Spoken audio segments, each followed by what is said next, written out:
Welcome back, everyone, to Unveiling Islam. Right now, we're taking you through a bunch of issues related to the Quran. We've talked about what the Quran is. A lot of people, Brother Rashid, don't know how the Quran was compiled. I've even seen Muslims say that the Quran was put together into an entire book during the time of Muhammad and got his stamp of approval, and this was passed down and so on. And that's not even in their own sources. Their own sources completely contradict that. So what do you think about how the Quran was revealed and put together? What do the sources actually say? So according to Muslims, all scholars, they agree that it was revealed through 23 years, and then a bunch of verses here and there. I don't think even surahs were revealed completely, except the very few short ones. But the rest is just compilation. So just to be clear, you take a long chapter that was originally a bunch of individual pieces revealed on different occasions as different questions arose. They're getting little pieces of it. Muhammad receives a revelation somehow. He delivers it to his followers. His scribes, he has a few scribes that write after him. They write on different pieces, for example, bones or flat stones, anything that is date palm available. Leaves. And then they put them somewhere, and they start reciting some of them during prayer. Of course, you can imagine how much things happened during these 23 years.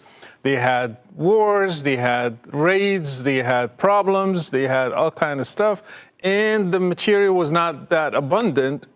And also he had some problems with his scribes. One of them actually ran away to Mecca, and he said, I knew he was not a prophet. Because Muhammad was letting him make changes to the... Oh, the guy Muhammad says, Alimun Khabir, like God, omniscient and all-powerful. And then the guy say, well, probably wise and omniscient. And he will be like, yeah, that's how it was revealed to me. And then that's the guy who he blurts out while Muhammad is delivering a revelation. He blurts out. Yeah. This is Abdullah ibn Abi Sar. He blurts out, so blessed be Allah, the best of creators. And Muhammad says, yeah, that's how that in there. It was revealed. And he actually apostatized over that, left Islam because he said, wait, if I'm the one who delivered that and Muhammad says he got it, that means I would be a prophet too. And I know I'm not a prophet. And he was going to kill him. This is just to finish the story. He was going to kill him when he went back to Mecca. Except Uthman, which was one of the main followers of Muhammad, because he was his cousin. So he said, "Please, can you?" He pleaded for Muhammad. Please, can you forgive him? Please, can you forgive him? That's how he was forgiven. He didn't kill him just because of Uthman, but he was going to be killed. Anyway, to go back to the story, how the Quran was compiled. This is how it was compiled. When Muhammad died, actually, the Quran was not. People didn't know if it was done, revelation, because he died suddenly. Nobody expected him to die. He just died suddenly. The Quran is not finished. They have stuff with Hafsa, stuff with Abdullah ibn Mas'ud, stuff with his followers and his wife. And Ubay ibn Ka'b had, and they had differences among them. They didn't even agree on the chapters. How many? Yeah, some of them have less than 114, some of them has more than 114. And there was a big disagreement. And even Bismillah ar-Rahman ar-Rahim, the first sentence we start each chapter with it, they disagreed. Was it part of the Quran or just a sentence we start with it? And there were interesting reasons for some of the disagreements. Muhammad supposedly during his time said, if you want to learn the Quran from anyone, learn it from these four people. And the top of his list was Ibn Mas'ud. Ibn Mas'ud had 111 chapters in his Quran. True. Because, and he pointed out, which actually makes sense, he said, look, Surah 1, Surah 113, and Surah 114 are prayers. This is us speaking to Allah. The Quran is Allah speaking to us. Why are we putting us speaking to Allah as part of the Quran? These are just prayers. Isn't that strange? The first chapter in the Quran is disputed. The last two chapters in the Quran are disputed. Among the first followers, it's not nowadays. Nowadays, everybody accepts it, but among the first followers. And then when Muhammad died, the caliphate, they're fighting over authority. Who's going to take over? Abu Bakr, the first caliph, tried to do first compilation. He tried his best, but still differences were among their followers.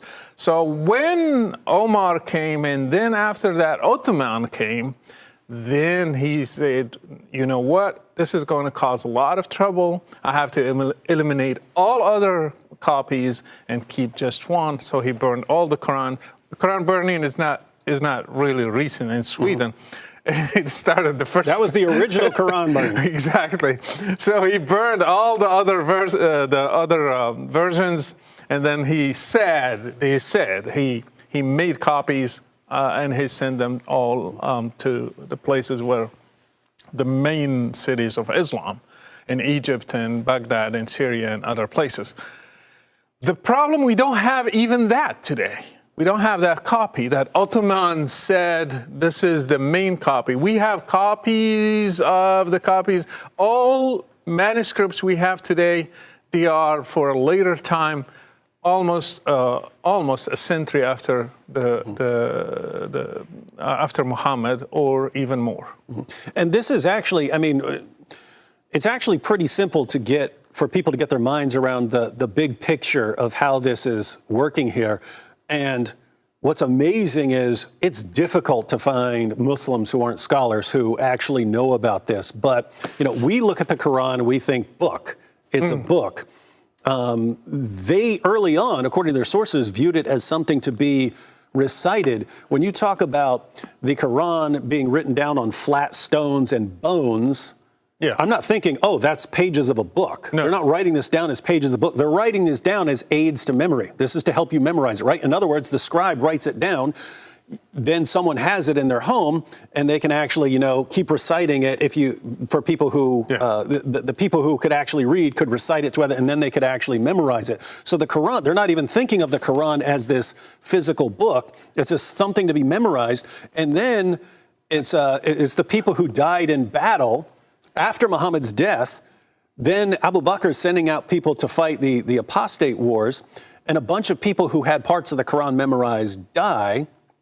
And then Abu Bakr says, we need a physical copy. We need a physical copy so we don't keep losing more and more of the Quran. Yeah. So what's amazing, the entire reason the Quran was put together as a physical book was because so much of it was being lost when the people were dying. And I'm sure that the Quran we have today is probably not even as close as to what was back in the days, because even during the time of Muhammad will be walking and he hears somebody praying, and then he's memorizing a certain verse, and he say, God have mercy on him because he reminded me of certain verses that That's Bukhari. I mean, this is amazing. This is in their own sources that Muhammad is forgetting the verses. Forgetting. So imagine the other ones. Yeah, he also says that Allah made him to forget. That's one of the weirdest thing ever. So he has to come up with a way to justify it. If you are the prophet of Allah and you're forgetting your own revelation, how are you going to explain it to me as a follower? So you have to come up with certain justification. You say, well, God made me forget it because he was going to erase it. Then why he revealed it? But this guy still doesn't forget it. Oh yeah, Allah just erased it from your thumb drive, but he forgot that thumb drive. Yeah, and so Allah's making the Muslim community forget a verse, but one guy's memory is too strong. He missed him. And Muhammad is thankful towards him for remembering that. The problem is why he revealed it if he's going to erase it. Yeah. First place. So all to say that through history, the Quran went through many phases, and we lost certain chapters, we lost verses, we lost even some of the context of certain verses. Probably they were attached to others, and they were just separated because this guy had some, the other one had some. Even repetition in the Quran was caused because of that, because some verses are identical to other ones, and they exist in different chapters because you gathered them to a certain order. I gathered them to a certain order, so when we compiled everything, we have repetitions. We couldn't go through everything and eliminate the repetitions, so you just put them together. That explains why the Quran is just chaos in a book. Mm-hmm. And that's, when you put it together, you've got Muhammad, he's delivering these revelations. A bunch of them get written down on stones and so on, and people have them memorized, but it's just a big jumble. Muhammad dies. They assemble it the best they can, as far as order of their recitations and so on. A bunch of people are dying in battle. Abu Bakr says we need a physical copy, but that's not to be distributed. That's just so they have a physical copy. And then, but Islam is expanding rapidly, and you end up with Muslims in different parts of the. Now they're making their own copies of the Quran so that they have them in their areas, but they're ending up with all these differences. And Uthman says, bring them all together. We need to burn them to cover up all these different ways of reciting the Quran, and then I'm giving you an official one. And somehow Muslims look at this and say it's a miracle. And even after that, they call them readings, but there are differences. Mm-hmm. Even after that, after what Uthman said, there are certain words, they are read or written differently. In Morocco, we don't have the same one as Saudi Arabia. Mm-hmm. We have warsh and they have hafs, and certain words, they are totally different from both mushafs. We have a different mushaf. So this is to say that the Quran is not what Muslims believe. As a kid, I believed that the Quran stayed always the same, didn't change. So as if the book was revealed to Muhammad, he gave it to his companions, and then we got it today. That's not really what happened. Not what happened at all. And I can just close with the words of Muhammad's companion Ibn Umar, who saw in the next generation of Muslims that people were claiming to have memorized the Quran, and he said, let none of you say that you have memorized the entire Quran. How do you know what most of it is when so much of it has been lost? That's Muhammad's companion. So when modern da'is, preachers, come to you and say otherwise, you might want to correct them.